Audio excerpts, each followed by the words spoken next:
Nunca imaginé que esta sería mi vida, ¿sabes? Digo, mírame cuando empecé aquí. En ese entonces yo solo era un chico flaco y nadie sabía de qué raza era. No es común en la vida encontrarse con una persona que activamente quiera perder su trabajo. Y eso es especialmente cierto cuando ese trabajo representa la realización del sueño de toda la vida de esa persona y viene casi con la garantía de riqueza y fama. Y aunque es difícil de imaginar, sí sucede. Toma por ejemplo a Pete Davidson, un comediante y actor que llegó hasta la cima de su profesión, el elenco de Saturday Night Live de NBC, y luego de solo una temporada fue con Lorne Michaels y pidió que lo despidieran. ¿Entonces te vas oficialmente? Sí, amigo. Lorne accidentalmente me regaló un calcetín, así que soy libre. Pete Davidson nació en Staten Island, Nueva York, el 16 de noviembre de 1993, y su primer encuentro con el mundo del espectáculo llegó a los 16 años cuando un grupo de amigos que sabían que soñaba con ser comediante lo animaron a presentarse en una noche de micrófono abierto en una bolera local.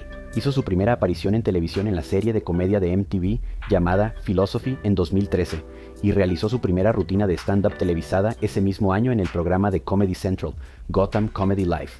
Gracias a ese comienzo temprano, Davidson ya era un comediante experimentado a los 20 años, y eso a su vez lo llevó a conseguir papeles como actor en programas populares como Brooklyn Nine-Nine, así como un pequeño papel en la comedia dirigida por Judd Apatow, Trainwreck, en 2014.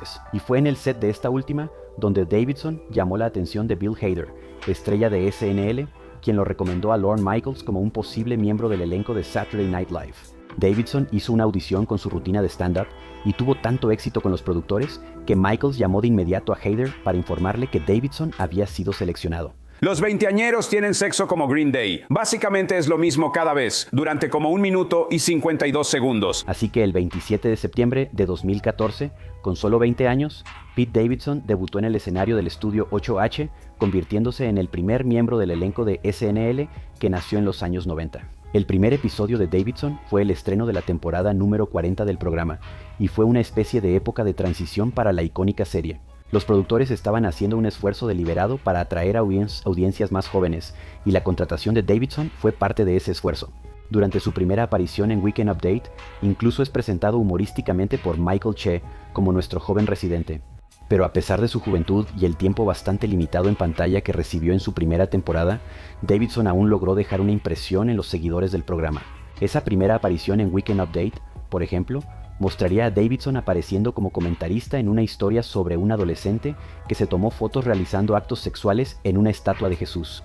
El comentario que siguió fue tan memorable que Entertainment Weekly nombró a Davidson como el nuevo miembro del elenco que causó el mayor impacto inicial. El crítico, siendo justos, no se sintió completamente cómodo con el segmento, pero aún así señaló que, al menos, demostró que el comediante puede captar la atención de la audiencia con facilidad. Si no le haces sexo oral a un tipo por $1 millón, obviamente no te importa tu familia. Unos meses después, apareció en el popular sketch Escape from Jungle Island, una parodia de Indiana Jones, en la que Davidson y The Rock interpretan a unos aventureros que tienen que succionar el veneno de las heridas del otro, mientras el personaje explorador de Kate McKinnon los observa con envidia. Ese sketch se convirtió en lo que ahora es, posiblemente, el más popular de Davidson de su primera temporada, y su futuro en SNL parecía bastante prometedor. Al menos, así se veía desde afuera. ¿Tienes un hijo? ¿Qué? No soy virgen. ¿Por qué tienes una pañalera? Pero detrás de cámaras, Davidson sentía algo muy diferente sobre cómo iba esa primera temporada. De hecho, según el mismo Davidson, después de mi primer año, en realidad pedí una reunión con Lorne. Le dije, por favor, despídeme. En el documental de Peacock, SNL 50 Beyond Saturday Night Live, Davidson incluso recordaría haberle dicho al legendario productor, no pertenezco aquí. Todos aquí son tan talentosos y no quieren ser mis amigos. Si eso te parece un poco infantil, bueno, Davidson eventualmente llegaría a sentir lo mismo, diciendo sobre esa queja, yo era un niño. Decía, nadie quiere ser mi amigo. Pero la verdad es que sus sentimientos no eran nada fuera de lo común para un nuevo integrante del elenco de SNL, para nada. Si viste nuestro video sobre la dura verdad de unirse a Saturday Night Live, entonces ya sabes que el proceso de audición es, bueno, brutal. Pero como también mencionamos en ese video, la audición es realmente solo el comienzo. Una vez que estás en el programa, enfrentas una competencia completamente nueva sobre quién logra que su material salga al aire, y es igual de difícil que la audición, si no es que más difícil. Como explica Amy Poehler en ese mismo documental, cada semana sientes que tienes que volver a demostrar lo que vales. Los sketches se eliminan, se quedan en la lectura de mesa, los chistes no pasan. Sí, SNL tiene un equipo de guionistas dedicado, pero según Sherry O'Terry, ese equipo no necesariamente va a escribir material para algún miembro específico del elenco. Así que los intérpretes tienen que ser capaces de hacerlo ellos mismos si quieren salir al aire, y nadie les va a decir cómo hacerlo tampoco. De hecho, incluso David Spade, quien literalmente fue contratado como guionista y no como intérprete, en realidad no sabía cómo escribir un sketch de comedia cuando empezó ahí. Por supuesto, descubrir qué es realmente gracioso puede ser bastante estresante. Davidson mismo, por ejemplo, recuerda el famoso sketch de Farewell Mr. Bunting, que fue un éxito al aire durante su segunda temporada, pero que en la lectura de mesa fue seco y nada gracioso. Súmale el ritmo implacable de la producción y la presión de mantener el flujo de material nuevo, y es suficiente para sacudir la confianza de prácticamente cualquiera. Toink. Toink to toink.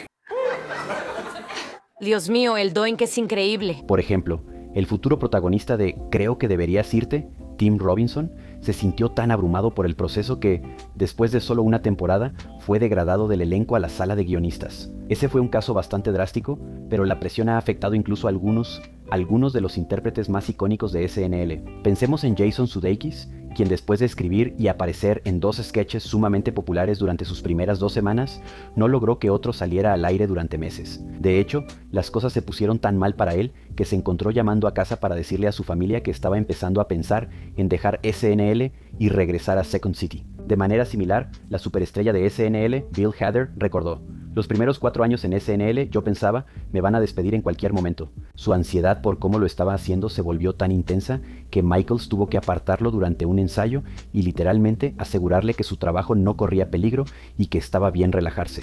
Lo mismo le pasó a la futura estrella de 30 Rock, Tracy Morgan, quien también necesitó que Michaels le diera seguridad después de que empezó a dudar si realmente era gracioso. Bowen Yang tenía preocupaciones similares, al igual que Bobby Moynihan, quien, como Davidson, llegó a creer que todos en el programa lo odiaban y que podría ser despedido en cualquier momento.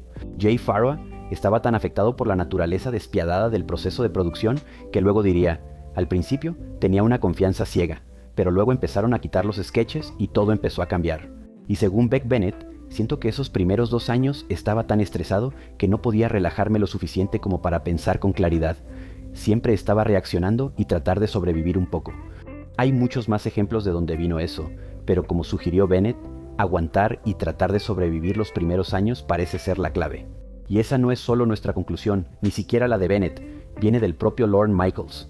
De hecho, cuando Davidson le pidió que lo despidiera, la respuesta de Michaels fue decirle: "No lo entiendes hasta tu 3er o 4.º año, simplemente va a apestar durante 3 o 4 años". Y según Davidson, Michaels tenía razón.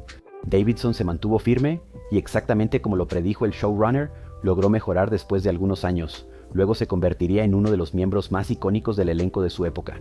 Oiga, señor Hitler, encontré una ardilla muerta en su alberca.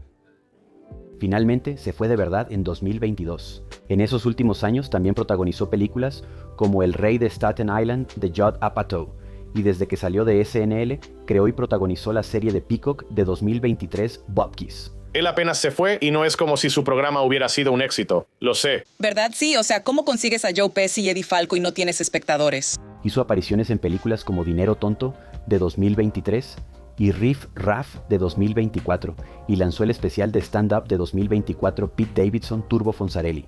Y ni siquiera vamos a entrar en todo lo de las Kardashian, pero nada de eso habría pasado si no se hubiera quedado en Saturday Night Live. La conclusión es que los primeros años como miembro del elenco de SNL son, sin duda, difíciles. Pero en palabras de Beck Bennett, quien tampoco empezó a sentirse cómodo como intérprete hasta su 3er o 4.º año, después de toda esa experiencia, tu perspectiva cambia mucho. Jason Sudeikis está de acuerdo y dice que es el programa el que te enseña que es un maratón, no una carrera corta. En cuanto a Pete Davidson, lejos de sentir que no pertenecía y que a nadie en el programa le caía bien, ahora ve el estudio 8H como el lugar donde creció. En sus propias palabras: "Yo era como un niño cuando llegué, y siempre estaré orgulloso, siempre estaré agradecido y siempre lo extrañaré". ¿Y tú qué opinas? ¿Eres fan de Pete Davidson? ¿Y crees que Lauren hizo bien en mantenerlo en el elenco? Cuéntanos en los comentarios de abajo. Y si te gustó este video, definitivamente encontrarás otros que te gusten si revisas el resto del canal. Como siempre, gracias por suscribirte a Nerdstalgic.